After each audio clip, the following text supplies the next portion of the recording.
Europe 1 présente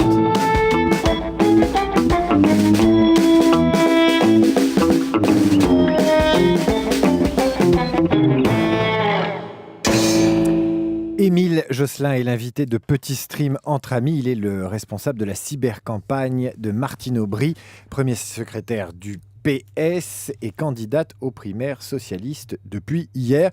Et je vois qu'Hélène Favier avait une autre question sur la cybercampagne. Alors, je voulais vraiment la poser celle-là. Parce qu'on dit, vous êtes vraiment inspiré des codes un peu d'Obama, on dit sur le logo, enfin le badge, sur ça a pas un l'air de site. vous plaire à chaque fois. Non, mais si vous voulez, c'est une source d'inspiration. Non, c'est une source d'inspiration, évidemment. On a l'impression que tous les socialistes s'inspirent d'Obama, hein, quand même. Mais si vous voulez, on a l'impression que maintenant, dès que quelqu'un fait un site web politique, met un site web politique en ligne, c'est inspiré d'Obama. Bon, là où on retient effectivement la méthode Obama, c'est l'organisation, c'est l'utilité d'Internet pour organiser et rationaliser au mieux le travail sur le terrain.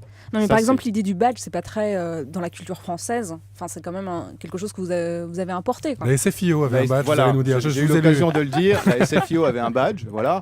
Ça remonte à quelques temps déjà. Ça pose le candidat. Non, mais c'est pas grave, vous pourriez dire juste oui, on a trouvé que c'était marrant. Non, mais attendez. En plus, il a gagné. Excusez-moi, Émile Josselin, il faut les envoyer balader. Là, il vous parle d'un badge. Dites-leur, mais vous m'emmerdez avec ce badge. Non, mais je suis trop bien élevé. Mais on fait le logo qu'on veut. Enfin, moi, si j'étais à votre place, je les roulerais dans la farine comme des harengs avec leur badge. Mais tout ça pour en venir. Mais vous pouvez continuer. Au clip d'Arnaud Montebourg, qui est aussi inspiré de. Moi, j'approuve cette question. De Barack Obama. Est-ce que vous êtes bien Émile Josselin et vous approuvez l'émission qu'on est en train de faire ? Ah bah écoutez, si j'approuvais pas et que j'y venais... Il est Émile Josselin et il approuve cette vidéo. Voilà. Dans le clip, Arnaud Montebourg dit « Je suis Arnaud Montebourg et j'approuve ce on clip. » dit que c'est un clin d'œil. Hein. Voilà, c'est importé directement la mention légale aux États-Unis des clips télé. Il n'y a pas de mention légale en France, il n'est pas obligé de le faire. On sent que lui aussi, il rame derrière Barack Obama. Je ne conçois pas chez Martine Aubry comme ramant derrière Barack Obama et je ne conçois pas la campagne d'Arnaud Montebourg comme ramant derrière celle de Barack Obama. C'est pas qu'il avait suivi de près. Ce que vous dites. Il est gentil avec tout le monde. Non, après, si vous voulez, c'est pas de l'Internet, c'est de la politique. Donc chacun fait des choses sur Internet conformes à son identité politique. Il se trouve que l'identité politique d'Arnaud, ça a été de faire ça. En plus, c'est un clin d'œil un peu amusant, il y a un peu d'autodérision. Voilà. Ah bon ? C'est de l'autodérision. Il peut y en avoir, j'en sais rien. Vous espérez ? Demandez-lui. Non, mais non, pas du tout. Est-ce qu'il y aura un Martine Aubry approuve ce message ? Écoutez, je pense pas, non. Il vaut mieux qu'il y ait d'autres qui désapprouvent les messages de Martine Aubry plutôt qu'elle approuve ses propres messages. On fait pas de l'Internet, on fait de la politique. Non, on a bien compris.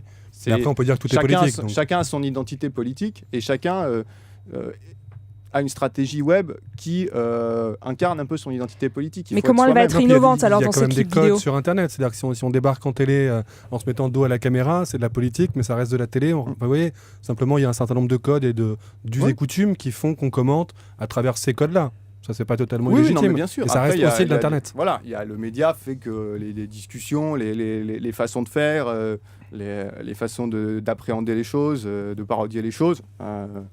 sont très différentes d'autres médias. Mais, c'est elle qui tweet, par exemple ? Alors, la ligne de conduite, elle est très simple sur les profils Twitter et Facebook de Martine Aubry.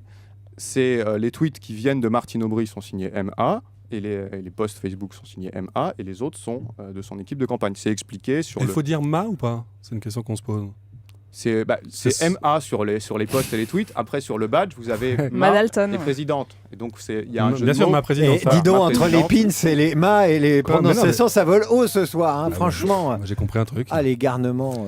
Bon, on parle un peu de politique quand même, ou quelles sont les différences entre ces différents candidats ? Alors Montebourg, il est à gauche, il serait à gauche de Martine Aubry. Martine Aubry serait un peu à droite de Montebourg. DSK était à droite de Martine Aubry quand il était dans le coup.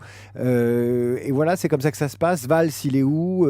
Comment vous vous positionnez les uns par rapport aux autres ? Quel est votre regard, vous, sur cette offre politique ? Moi, il me revient vraiment pas si vous voulez. Je sais aussi quelle est ma place. Il ne me revient pas de commenter les positionnements politiques. Vous êtes un militant quand même. Oui, voilà, mais je ne suis pas là en tant qu'un militant. Je suis là en tant que le responsable de la campagne web de Martine Aubry. Voilà. Après, il faudra attendre de toute façon que la liste des candidats soit officiellement déposée et validée. Donc, un dépôt le 13 juillet et une validation le 20 juillet pour savoir un peu quelle est l'offre, quelle est la donne politique dans ces élections à la primaire. Après, il ne faut pas non plus essayer de mettre des gens dans des cases en disant un tel est à gauche, un tel est à droite, un tel... finalement, un tel, il est même de droite. Non, bon, ils sont tous socialistes et voilà, ils ont des différences. Les primaires vont servir à arbitrer et à trancher des choix politiques. Il y en a plein. Et voilà. Il y a des stratégies web qui vous font, pour revenir sur ce qui est votre cœur de sujet, il y a des stratégies web telles qu'elles sont mises en place par Montebourg, par Royal, j'allais dire par Hollande et par Valls, mais c'est plus confidentiel. Vous vous dites, ça c'est marrant, j'y ai pas pensé, je le ferais bien, ça ils ont tout compris, Dieu qu'on est bête, je sais pas, ce genre de choses, quoi, de spontanéité. Non, parce que... si vous voulez, c'est pareil. C'est ce qu'on disait en termes d'identité numérique. L'identité numérique, ça existe pour un politique, mais l'identité numérique, c'est d'une certaine manière l'identité politique. Vous le voyez quand on parlait du clip d'Arnaud Montebourg. Bon, ça fait partie de son identité politique. Je ne vais pas dire « Ah non, on va faire pareil ». Voilà, du coup, l'identité numérique et politique de Martine Aubry, ce que vous voulez faire passer, c'est quoi? C'est la proximité? C'est quoi les valeurs, si on devait dire 2-3 mots qui vous viennent spontanément? C'est la proximité, c'est la volonté de redonner un peu un avenir commun à la France. Porte un projet qui est très fort, qu'elle qualifie, elle, de redresser la France. C'est ça qu'elle porte, c'est l'identité numérique, c'est l'identité politique, c'est aussi le sens des tweets qu'elle a et des posts Facebook qu'elle a postés depuis lundi. Voilà. Elle poste comment d'ailleurs? Elle vous envoie un SMS et vous postez il y a plusieurs manières. Honnêtement, le médium, la manière dont c'est posté. Du moment que le texte est validé par elle. Voilà, l'important c'est le texte. C'est pareil, c'est de la politique. L'important c'est le texte, pas la technologie, avec la manière dont est-ce qu'elle l'a fait de TweetDeck, d'Ecophone, par Sexto. Il y a aussi que ça fasse 140 signes pour Twitter, même si c'est de la politique. Il y a aussi quelque chose qui est très frappant, avant même qu'il y ait cette vidéo qui reprend sa candidature, c'est la simplicité aussi. C'est-à-dire qu'il n'y avait pas plus simple, c'est pas une machine à gaz le site pour l'instant. Il y a vraiment les fonctions essentielles. C'est vraiment simple de chez simple. Il n'y a pas de bouton de partage. Enfin, il est bourré de boutons de partage. Oui, il n'y a que des boutons de partage. Mais pour l'instant, on se demande ce qu'il y a à partager parce qu'il n'y a pas de texte. Il y a le discours de Martine Aubry à la présidence de la République française. Au primaire. Le discours de Martine Aubry à la présidence de la République. C'est comme ça qu'elle l'a prononcé. C'est comme ça qu'elle le vit. Et d'ailleurs, c'est comme ça que d'autres candidats l'ont prononcé également. François Hollande et Arnaud Montebourg. Mais tous ces candidats sont toujours candidats aux primaires, on est d'accord? Oui, bien sûr. Mais dans la manière de... bien sûr, comme les primaires sont ouvertes, si vous voulez... On parle aux Français. On s'adresse aux Français cette fois-ci. Il y a une règle du jeu fondamentale qui a changé. Qu'est-ce qui vous a... cette page simple? Oui. Elle est super simple et au moins assez claire. Parce que déjà, c'est un travail de militant, donc c'est compliqué d'arriver à construire un site qui est complexe comme ça, rapidement. Et en plus, et surtout, on avait anticipé quelque chose qui s'est produit par ailleurs, qui est qu'on ait un très fort trafic et une très forte charge sur ce site. Ce qui n'a pas manqué de poser quelques problèmes. Le site a été un peu ramé, effectivement, au début de son intervention. Mais la plupart des sites de médias ayant aussi repris par ailleurs le flux de live streaming de Dailymotion, il y a eu assez peu de problèmes. Donc il fallait pouvoir supporter cette charge. Une page simple nous semblait le meilleur moyen de lutter contre ça. Et par ailleurs, c'est un des live streams... 12 000 sur Dailymotion, c'est 12 000 sur Dailymotion, qui a été salué par le patron de Dailymotion, Martin Regard. C'est un des live streams qui, compte tenu de sa durée, qui durait 15 minutes. On espère bien faire autant avec 3 quarts d'heure. Un des live streams qui a le mieux marché de la politique en France. Mais vous sentez que Martine Aubry, elle est quand même plus regardée que les autres, que ça change quelque chose son entrée dans les primaires? On sent quand même qu'elle est plus scrutée que les autres candidats. Bien sûr qu'elle est plus scrutée que les autres. Et bien sûr que le succès de ce live stream, il tient à une seule personne. Il tient à Martine Aubry. Internet, c'est le reflet de la société.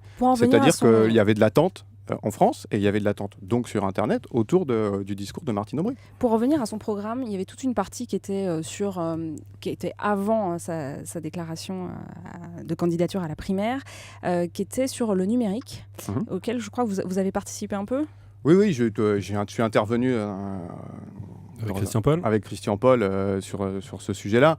Et c'est là qu'on voit qu'aussi Internet, c'est de la politique. C'est-à-dire qu'effectivement, Martine Aubry, c'est pas une geek. Elle nous tape pas sur l'épaule en disant il faut que tu codes ce script-là parce que sinon, ça va pas marcher. Elle fait pas un fail comme ça où ça m'étonne. Ça m'étonne énormément. Voilà. Elle vous dit pas mon petit troll? Non plus. Pourtant, il y en a des trolls dans la politique. On peut en trouver, oui. Mais elle a une vraie appréhension politique du problème numérique, des questions numériques. Et c'est ça qu'on lui demande, par ailleurs. C'est ce sur quoi les gens l'attendent. Elle a des positions claires. C'était votre idée de créer une fondation pour aider les dissidents dans les pays... héberger les sites censurés. C'est une idée, c'est pas mon idée. C'est vous qui l'avez présenté en tout cas. C'est moi qui l'ai présenté dans cet atelier à la cantine, mais c'est surtout Christian Paul, donc président du laboratoire des idées, que les habitués des questions numériques connaissent bien. Parce que sur ce dossier-là, honnêtement, à l'Assemblée, il n'y en a pas beaucoup qui ont une connaissance comme lui. Christian Paul, il est toujours proche de Montebourg ou il est au lab. Non, il a dit qu'il rejoignait Aubry. Ça y est aussi, Aubry, d'accord. Et donc, on a estimé que sur ce sujet, effectivement, de la cyberdiplomatie, qui est un sujet parmi d'autres dans la tribune que Martine Aubry a faite sur U89 sur ce sujet-là, que c'était effectivement quelque chose d'important pour la France. Vous pensez que c'est important, ça, de créer une dans une approche des problèmes numériques, c'est quelque chose d'important. C'est quelque chose d'important quand on voit ce qui s'est passé en Égypte, quand on voit ce qui s'est passé, ce qui se passe en Syrie, ce qui se passe en Chine, où des gens se font mettre en prison pour avoir simplement posté quelque chose sur un blog. Quand on voit des gens des dirigeants qui utilisent Internet de manière policière, dans une optique de flicage, etc., on peut penser que la France peut avoir à aider toutes ces personnes en proposant l'hébergement de sites, en dispensant, je ne sais pas, des kits de formation pour arriver à déjouer les mécanismes de la censure. Ça a l'air de rien, mais il y a des gens qui, quand ils tiennent des sites d'opposition dans des pays... des États policiers, ils prennent un vrai risque sur leur vie, sur leur famille, sur leur travail. Donc, Christian Paul a estimé que ça valait le coup de réfléchir à une fondation. Une fondation, ça pourrait vraiment changer les choses ? On espère bien, parce que sinon on ne l'aurait pas proposé. Donc, en tout cas, une fondation permettrait... alors, on n'est pas, on va pas rentrer dans les détails juridiques, mais permettrait d'associer un certain nombre d'acteurs qui sont déjà présents sur ce sujet-là, projet par projet, sur toutes les choses dont on est en train de parler. Quel autre point de ce programme numérique auquel vous êtes très, très, très, très attaché ? Il y a la position sur la loi Hadopi, qui était, je crois, celle que beaucoup de gens attendaient de la première secrétaire du Parti socialiste. Il y a également tout ce que peut permettre Internet pour les services publics, dans ce qui peut permettre de rationaliser, tout ce qui peut permettre comme échange de connaissances, de formation, d'éducation, tout ce rôle de soutien qui a là est important. Et puis tout le rôle de soutien aux petites et moyennes entreprises françaises sur Internet. Les JEI. Les JEI, non. Voilà. Qui, elles, pâtissent, comme toutes les autres entreprises, par ailleurs, de l'absence de politique industrielle. Juste sur la loi Hadopi, on comprend bien la position claire de suppression de la loi, donc les fonds alloués à Hadopi pour la CNIL. Et ça veut dire quoi ? Ça veut dire la licence globale du tac-au-tac à la place, ou ça veut dire un nouveau grand débat pour trouver une position ? Écoutez, comme vous dites, pour le moment... Mais il n'y a pas l'instauration de la licence globale dans le projet, on est d'accord. Pour l'instant, on reste sur le credo non à Hadopi. Écoutez, j'ai pas tout en tête, mais il me semble que vous avez raison. J'ai pas tout le projet du PS par cœur. Et plus globalement, dans le programme de Martine Aubry, qu'est-ce que vous préférez ? Qu'est-ce qui a une importance particulière pour vous ? C'est la vision, si vous voulez. C'est la vision d'effectivement de cette notion de redressement de la France, que ça peut pas continuer pour la France, pour les gens, pour l'image de la France dans le monde. On ne peut pas continuer 50 plus. Moi, c'est un thème, c'est une vision politique dans laquelle je me retrouve. Est-ce qu'il y a des jeunes qui soutiennent Martine Aubry ? Parce qu'on parle du soutien de Martine Aubry, pour Ségolène Royal, il y avait les jeunes DSK pour Dominique Strauss-Kahn. Martine Aubry, il n'y a pas de groupes de jeunes autodéclarés qui la soutiennent. Honnêtement, il faut regarder un petit peu, mais les militants sont... Faut les chercher. Non, il ne faut pas les chercher, il faut juste... voilà, vous avez un certain nombre de militants qui soutiennent Martine Aubry, vous avez des collectifs sur la Copole pour Martine Aubry, vous avez un site qui s'appelle gaucheunie.fr qui est le site de la web communauté qui soutient l'action de Martine Aubry, qui a commencé à faire le boulot politique pour elle depuis des mois, au cas où. Lauriane Degnaud, elle soutient qui, elle ? Demandez-lui. Écoutez, c'est pas non, mais le MJS aujourd'hui, il est aubriste, il est amoniste, donc il est peut-être aubriste. Enfin, c'est compliqué. Demandez à Lauriane, honnêtement. On leur posera la question. Bon, mais vous dites pas qu'il y a un petit... Après, c'est normal que tous les candidats ne soient pas aussi forts sur toutes les tranches d'âge, sinon... non, mais il y a beaucoup de jeunes qui soutiennent Martine Aubry. Franchement, les jeunes, les vieux aussi, c'est bien. Non, j'ai pas dit qu'on pouvait s'en passer. Il y a plus de vieux que de jeunes. Les jeunes, c'est pas la panacée. De toute façon, ils n'entrent en politique que très tard. Ils sont sénateurs à 55 ans, députés à 45 ou 50, donc franchement... Mais allez voir ce site Gauche-Unie. Il y a plein de sites de soutien de Martine Aubry qui se montent dans le Finistère, oui, en ça Lorraine. Se met en place. Dites-nous sur Twitter, grosso modo, le réseau de la candidature d'Aubry, il peut compter sur combien de comptes actifs sur Twitter ? Vous avez une idée ou pas ? Vous avez commencé à fédérer de quantifier les comptes. Bah oui, combien vous êtes, quoi ? Combien de divisions, comme disait Staline ? Je ne saurais pas vous dire. Très nombreux, parce qu'on n'a pas encore tout vu, on n'a pas vu tous les profils Facebook. Il y a 10 000 personnes, si vous voulez, qui aujourd'hui, on a dépassé le cap des 10 000 fans pour Martine Aubry sur Facebook. Sur Twitter, vous êtes une cinquantaine très actifs qui allait grossir petit à petit. Oui, mais on est plus qu'une cinquantaine, très clairement. Dans ce qu'on a pu identifier, on a regardé un petit peu qui faisait quoi, etc. Si vous prenez les militants, les sympathisants, les élus, les secrétaires nationaux. Tiens, voilà une question. C'est votre dernière question, David. Je pose toutes les questions que je veux. C'est en plus la dernière émission de l'année, donc je fais exactement ce que je veux, champagne, etc. Non, mais est-ce qu'un responsable de cyber-campagne, notamment quand il y a ces outils des réseaux sociaux et que vous comptez sur les militants pour être eux-mêmes des forces actives, qui relaient, qui créent eux-mêmes leur propagande, est-ce que vous organisez des stages de formation à l'usage des réseaux sociaux, notamment Facebook et Twitter ? Alors, il y aura sur martineaubry.fr tout ce qu'il faut. Il y a les outils. Les tutoriels. Il y aura des tutoriels. Il y aura des modes. Il faut se mettre sur son téléphone. Enfin, il faut se familiariser. Il y a des gens qui n'arrivent pas, qui comprennent rien à Twitter. Il y aura, si vous voulez, vu qu'on peut pas être des gens comme moi partout à la fois, il y aura déjà à la base des tutoriels qui expliqueront Twitter, Facebook, les réseaux sociaux, les médias sociaux, les plateformes de blog, dans la même philosophie que tout le reste, c'est-à-dire donner aux militants et sympathisants qui se retrouvent dans le projet de Martine Aubry tous les moyens pour s'organiser au mieux pour faire campagne. Il y aura également des chartes d'utilisation de ces différents espaces, avec notamment une charte qui sera assez proche de celle de la Copole, notre réseau social, à savoir qui prohibe quand même l'attaque personnelle contre les autres candidats socialistes. En plus, c'est dans les règles de la charte des primaires. Donc ça c'est aussi dans les règles de la charte des primaires. Donc, mais en tout cas, nous, on l'assumera sur notre site comme tel et on le fera respecter. Dernière question avant la dernière partie de l'émission, parce qu'il y a beaucoup de questions d'internautes qu'on ne peut pas continuer à mépriser. On vous a prévenu, David, qu'on débordait. On ne peut pas continuer à mépriser comme ça les internautes. Je suis le garant de l'intégrité. Simplement un peu de leur question. Projection. Par exemple, on imagine qu'en octobre, Martine Aubry est désignée. Ce site dont vous nous avez loué l'épure pour des questions techniques au début et qui va garder une certaine simplicité pour des questions de moyens, forcément aussi. Non, il va être, honnêtement... même s'il va être nourri, mais juste... Il y aura un mécanisme... Ça n'a rien de désobligeant. Juste pour finir, il y a forcément une enveloppe dédiée beaucoup plus importante à partir du moment où elle devient une candidate officielle. On sait que le site d'Obama, il y a beaucoup d'huile de coude, il y a aussi un peu de dollars derrière. Ça ressemblerait à quoi une montée en puissance d'un site comme ça ? À quoi ça sert l'argent dans ces cas-là ? C'est ce que je me demande. L'argent, ça peut servir quand vous avez beaucoup d'applications complexes à développer et que vous pouvez pas, que le savoir, vous avez besoin de l'acheter, entre guillemets, et que vous avez besoin de faire beaucoup de choses en même temps. Et surtout, c'est le temps, dans un temps très rapide. C'est à ça que ça sert parfois. Monter en puissance qu'on peut imaginer. Écoutez, c'est un peu dur à dire. Le site qui va être lancé très très prochainement, il faudra juste suivre le compte Twitter de Martine Aubry pour le savoir, va comporter un certain nombre de fonctions, mais on va inventer des rubriques, on va inventer des moyens de faire campagne, on va inventer des façons de faire participer les internautes. Donc ce site, il va évoluer.